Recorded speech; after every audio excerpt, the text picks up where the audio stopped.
Our Management 3000 group chose ethics as our managerial topic to cover. We all agreed that it was a very prominent topic in both modern day business and society.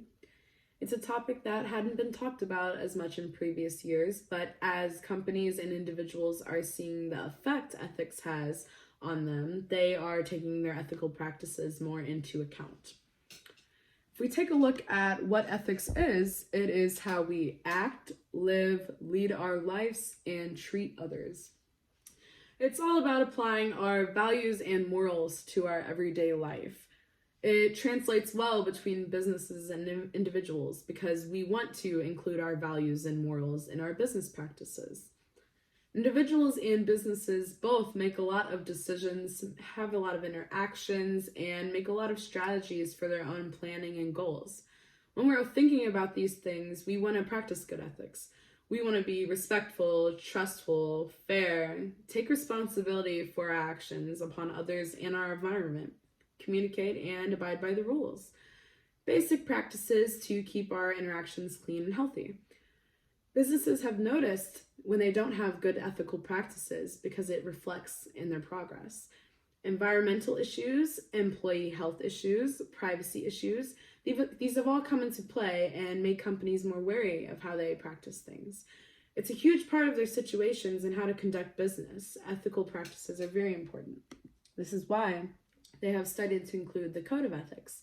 It's all about guiding their company policies and practices, making sure that they are practicing good ethics on a day-to-day basis throughout every aspect of their company, through every employee.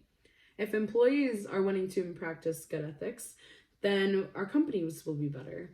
That will make our companies more effective throughout the small decisions up to the larger ones. It increases our quality. And then with quality increase, customers are more loyal and satisfied.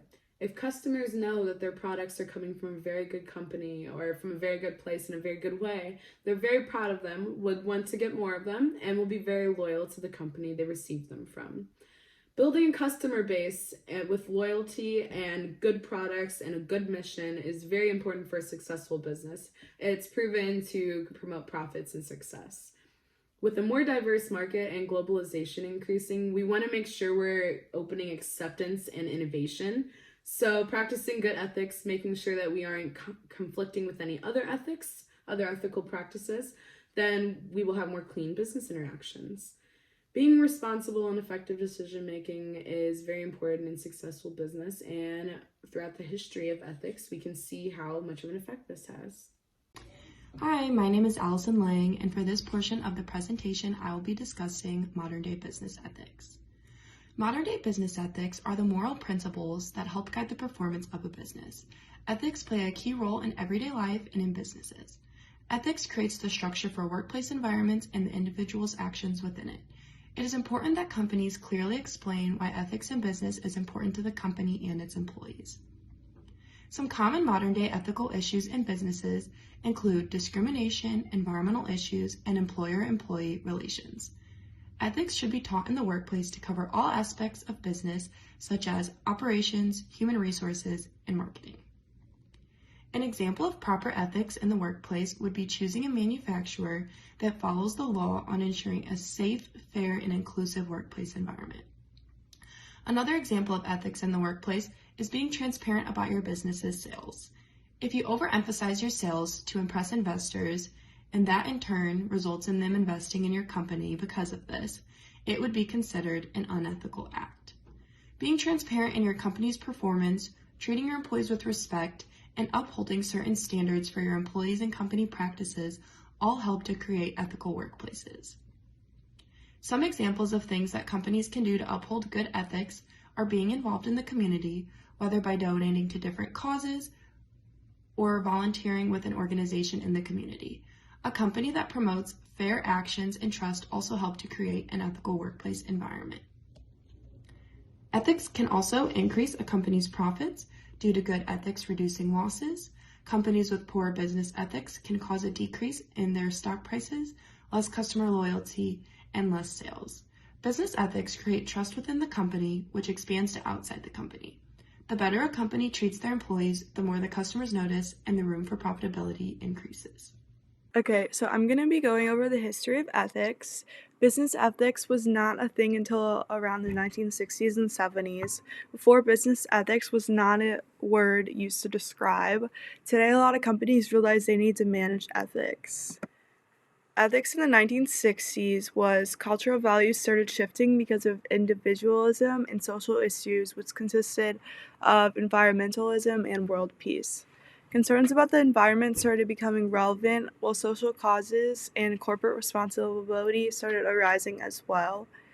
Workers or employees at the time started focusing on making the world a better place, which is where employers found their ethic. Due to these workers' visions, companies started adding more human resource departments, establishing mission statements, and outlining the codes of conduct. Also, they started embracing social responsibility as a result of the movement. So, in the 70s and 80s, there was two main events that occurred in business ethics. The first main event was the Vietnam War.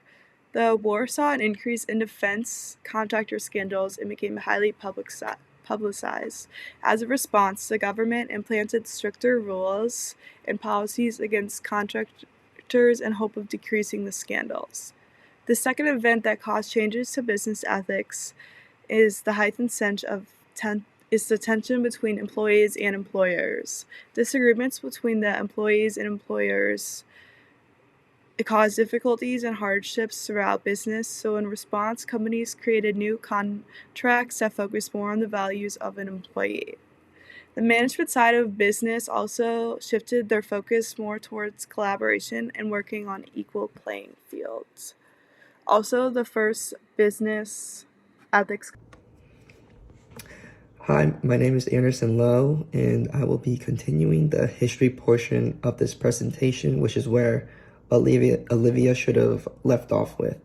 So, in the 1990s, the economy saw a rebirth of environmentalism, which obviously, once again, affected the business ethics side of things. Employees and the general public started to care a lot more about the public health or damages to the environment caused by the company's products or the factories that are creating these products.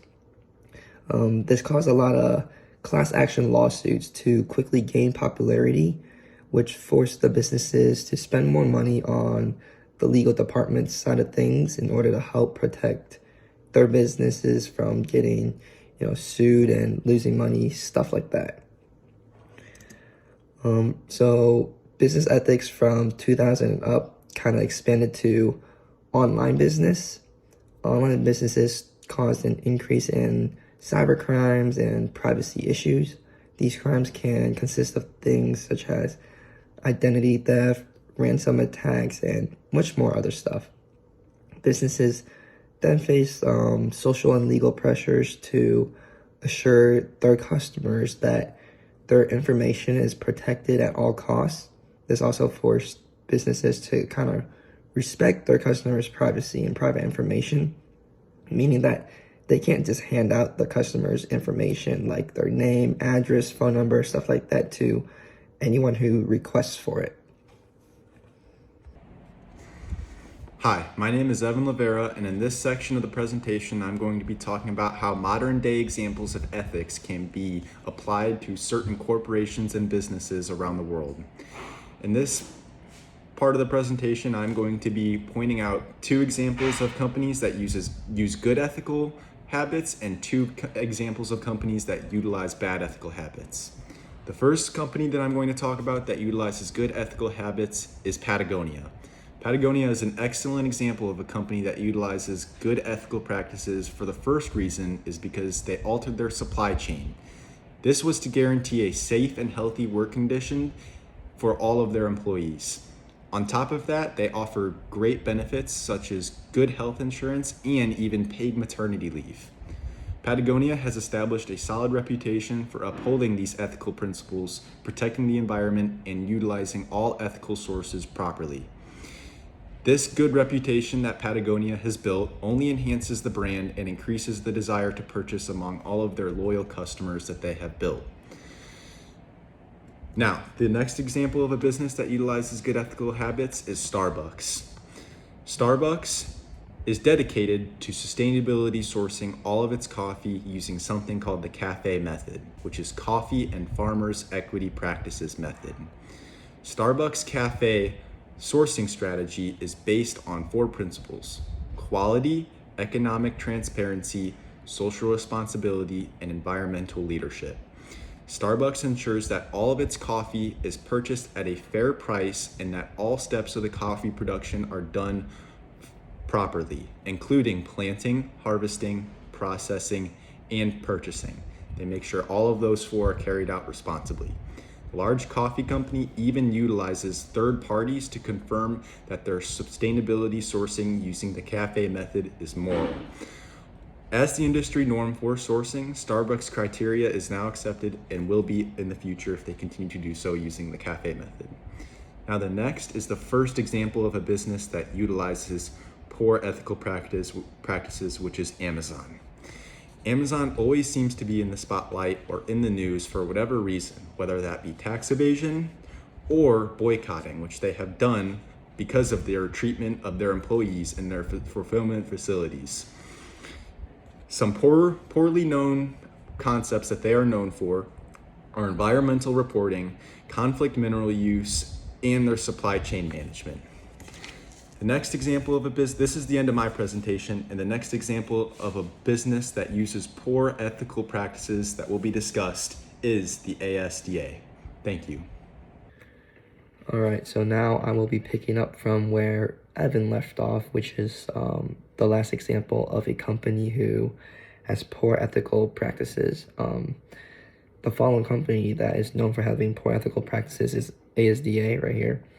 The Issa brothers and a private equity firm, TDR Capital, now own ASDA, which is a retail behemoth in which Walmart still holds an equity stake in.